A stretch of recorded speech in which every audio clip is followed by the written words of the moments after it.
Bismillahirrahmanirrahim.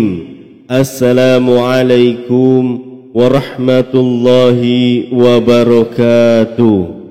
Alhamdulillahi rabbil alamin. Wassalatu wassalamu ala asrafil anbiya'i wal mursalin, Sayyidina wa maulana Muhammadin wa ala alihi wa sahbihi ajmain. Subhanaka la ilma lana illa ma 'allamtana innaka antal alimul hakim. Amma ba'du. Alhamdulillah, segala puji bagi Allah Subhanahu wa taala. Kita bisa bertemu kembali di channel Kawan Takwa ini. Semoga kita semua senantiasa diberikan nikmat iman, Islam, kesehatan, keberkahan umur, dan kelancaran rezeki oleh Allah Subhanahu wa ta'ala. Salawat serta salam senantiasa tercurahkan kepada junjungan kita Nabi besar Muhammad sallallahu alaihi wasallam. Bagi anda yang sedang memiliki amanah atau hutang, semoga Allah segera mempermudah dan melunaskannya. Amin ya rabbal alamin. Sahabat Kawan Takwa yang dirahmati Allah Subhanahu wa taala, dalam kesempatan video kali ini saya akan membagikan satu amalan zikir atau satu amalan doa yang senantiasa Rasulullah sallallahu alaihi wasallam dawamkan ketika beliau selesai solat sunnah tahajud, yang mana khasiat atau keistimewaan dari zikir ini selain dosa-dosa yang akan diampuni, Allah pun akan membukakan pintu-pintu kebaikan bagi kita dari segala arah. Dan Allah akan melindungi kita dari hal yang tidak kita inginkan, baik itu di dunia, di alam kubur, dan di akhirat kelak. Sahabat Kawan Takwa yang dirahmati Allah Subhanahu wa ta'ala, perlu kita pahami untuk meraih solat tahajud yang sempurna, kita haruslah selalu meluruskan niat dan hati kita semata-mata karena Allah Subhanahu wa ta'ala, agar kita bisa meraih ridho, rahmat dan maghfirah dari Allah Subhanahu wa ta'ala, serta kita dapat merasakan keistimewaan dari solat sunnah tahajud ini. Solat sunnah tahajud adalah solat sunnah mu'akad, yang artinya solat sunnah yang sangat dianjurkan. Dan Rasulullah sallallahu alaihi wasallam tidak semata-mata menganjurkan solat sunnah ini jika tidak ada keistimewaan ataupun keutamaan yang luar biasa yang akan dirasakan oleh orang-orang yang bisa mengistiqomahkan solat sunnah tahajud ini. Sebagaimana firman Allah Subhanahu wa ta'ala dalam Quran surat Al-Isra ayat 79, pada sebagian malam salat tahajudlah kamu sebagai suatu ibadah tambahan bagimu, mudah-mudahan Tuhanmu mengangkatmu ke tempat yang terpuji. Dan di dalam salah satu hadis dari Abu Hurairah radhiyallahu an, bahwasanya Rasulullah sallallahu alaihi wasallam ditanya oleh para sahabat, "Wahai Rasulullah, solat apa yang paling utama setelah solat maktubah atau solat fardu? Dan puasa apa yang paling utama setelah puasa di bulan Ramadan?"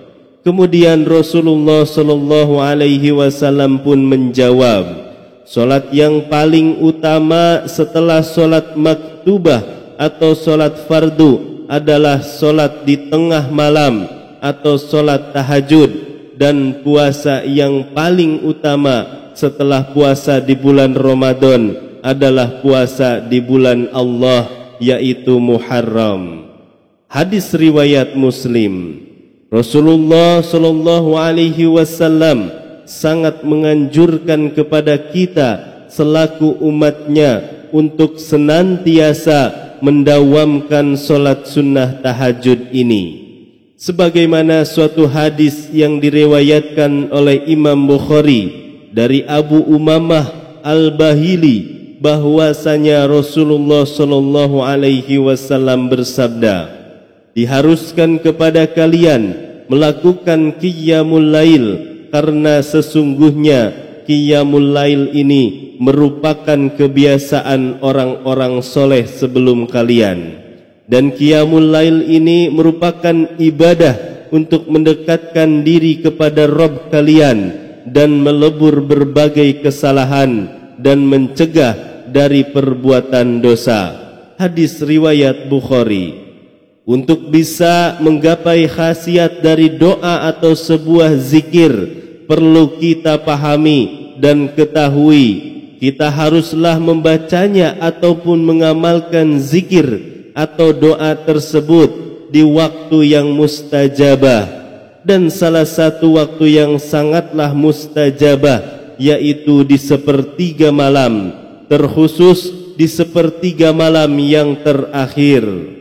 Dan apabila jika kita mengamalkan zikir ataupun doa ataupun sebuah amalan itu setelah kita selesai mengerjakan solat sunnah tahajud ini, maka insya Allah ijabahnya Allah kepada doa-doa kita, ijabahnya Allah kepada zikir-zikir kita akan lebih dekat.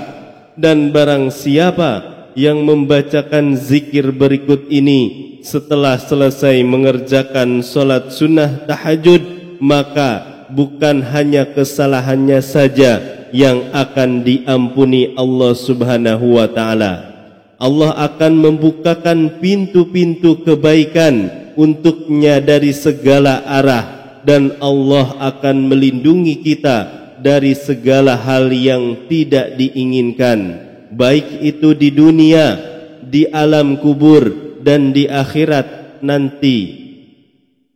Sebagaimana suatu hadis yang diriwayatkan oleh Imam Bukhari dan Muslim, barang siapa yang membaca doa ini satu kali setelah solat tahajud, niscaya semua kesalahannya, semua dosanya diampuni Allah subhanahu wa ta'ala, dan Allah bukakan pintu-pintu surga untuknya, serta Allah bukakan untuknya pintu-pintu kebaikan dari segala arah, dan Allah akan melindungi dia dari segala hal yang tidak diinginkan, baik itu di dunia, di alam kubur, dan di akhirat. Adapun cara pengamalannya, yang pertama tentulah kita harus memaksimalkan solat sunnah tahajud ini lurus, dan niat hati kita semata-mata hanya karena Allah subhanahu wa ta'ala. Kemudian setelah kita selesai mengerjakan solat sunnah tahajud, yang pertama bacakan dulu istighfar sebanyak yang kita mampu, Astaghfirullahalazim, dengan bilangan semampu kita. Kemudian yang kedua membaca sholawat dengan bilangan sesuai kesanggupan kita, Allahumma sholli ala Sayyidina Muhammad wa ala ali Sayyidina Muhammad. Kemudian yang ketiga, barulah kita membacakan doa ini, dan dibaca hanya satu kali saja, dan lafaz doanya adalah Bismillahirrahmanirrahim. Allahumma Rabbana lakal hamdu anta qayyimus samawati wal ardi wa man fihinna, walakal hamdu anta malikus samawati wal ardi wa man fihinna, walakal hamdu anta nurus samawati wal ardi wa ma fihinna, walakal hamdu antal haq wa wadukal haq wa liqa'ukal haq wa kaulukal haq wal jannatu haq wan naru haq wan nabiyyina haq wa Muhammadun sallallahu alaihi wasallam haq wa sa'atu haq. Allahumma laka aslamtu wa bika amantu wa alaika tawakkaltu wa ilaika anabtu wa bika khosamtu wa ilaika hakamtu faghfirli ma qadamtu wa ma akhartu wa ma asrartu wa ma a'lamtu wa ma antal alimu bihi minni. Antal muqaddimu wa antal muakhiru, la ilaha illa anta, wa la hawla wa la quwwata illa billah. Yang artinya, ya Allah Tuhan kami, segala puji bagimu, Engkau penegak langit bumi dan makhluk di dalamnya. Segala puji bagimu, Engkau penguasa langit bumi dan makhluknya. Segala puji bagiku, Engkau cahaya langit bumi dan makhluk di dalamnya. Segala puji bagimu, Engkau maha benar janjimu, benar pertemuan denganmu, kelak itu benar firmanmu, itu benar adanya surga itu nyata, neraka pun demikian. Para nabi itu benar, demikian pula Nabi Muhammad sallallahu alaihi wasallam itu benar. Hari kiamat itu benar. Ya Tuhanku, hanya kepadamu aku berserah, hanya kepadamu juga aku beriman. Kepadamu aku pasrah, hanya kepadamu aku kembali. Karenamu aku rela bertikai, hanya padamu dasar putusanku. Karenanya ampunilah dosaku yang telah lalu dan yang terkemudian, dosa yang kusembunyikan dan yang kunyatakan, dan dosa lain yang lebih Engkau ketahui ketimbang aku. Engkau yang maha terdahulu dan Engkau yang maha terkemudian. Tiada Tuhan selain Engkau, tiada daya untuk melaksanakan ketaatan, dan tiada kekuatan untuk menjauhi maksiat melainkan dengan pertolongan Allah. Sahabat kawan takwa yang dirahmati Allah Subhanahu wa taala, demikianlah amalan yang bisa saya bagikan. Semoga bermanfaat untuk kita semua, dan saya memohon maaf apabila ada salah kata dalam penyampaian. Wallahu a'lam bishawab. Wassalamualaikum warahmatullahi wabarakatuh.